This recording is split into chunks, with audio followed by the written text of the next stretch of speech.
እንኳን ደስ አላችሁ። ይኸው እንደምታዩት እንግዲህ ኢትዮጵያ ላይ አድ ጀምሯል ዩቲዩብ።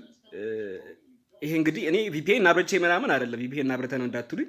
ቪፒኤን አላበራውም ጭራሽ፣ የቲቪ ላይ ነው እና ድንገት ነው እኔም ጠዋት በቃ እስቲ ዩቲዩብ ልዩዬ ስልክ ስከፍት አድ ማስታወቂያ ጀምሯል እና እንዴ ምናምን ብዬ ነው እና ትናንትና ራሱ ጃኒ ሲናገር ሰምቼዋለሁ። በቃ ኢትዮጵያ ላይ አድ ስለሌለ ክፍያው በጣም ዝቅተኛ ነው እና በራሳችን የሆነ ነገር ካልተንቀሳቀስን ተጨማሪ ብዙ ገቢ አናገኝም ምናምን እያለ ነበር እና ይኸው መልካም ዜና ነው። ይኸው እንግዲህ አድ ነው። አሁን እኔ የከፈትኩት የአርሴናል ከማንቸስተር የነበረውን ጨዋታ ነው።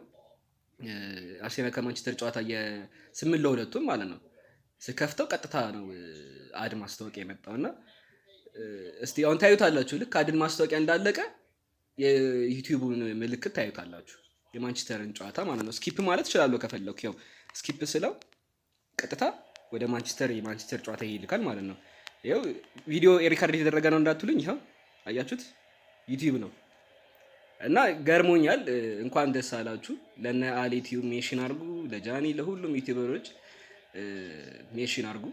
ጃኒ ስል ደግሞ ወንዱን ነው እና ከዚህ በኋላ ለዩቲዩበሮች መልካም ዜና ነው እና ደግሞ ተጨማሪ እኔ እንጃ በፊት ይኖሩ ኢትዮጵያ ውስጥ አይኖር አላውቅም፣ ግን ይሄኛው ቲቪ ላይ መጥቷል እና ሱፐር ታንክስ ማለት ነው። ልክ ስትነኩት ይሄ ይመጣል። አያችሁት? ሱፐር ታንክስ ላይ ይመጣል። ስለዚህ አይ ቲንክ ጊፍት መስጫ መሰለኝ እና በዚህ መንገድ ለእንደ ዩቲዩበር የሆነ ጊፍት መስጠት ትችላላችሁ፣ ታንክስ ምናምን ማድረግ ትችላላችሁ ማለት ነው። ስለዚህ ከዚህ በኋላ ኢትዮጵያ ላይ አሪፍ ነገር አለ ማለት ነው፣ በዩቲዩብ መንገድ ማለት ነው እና ዩቲዩበሮች እንኳን ደስ አላችሁ። ለምትገቡም መልካም ዜና ይሆናላችኋል ብዬ አስባለሁ። ጉድባይ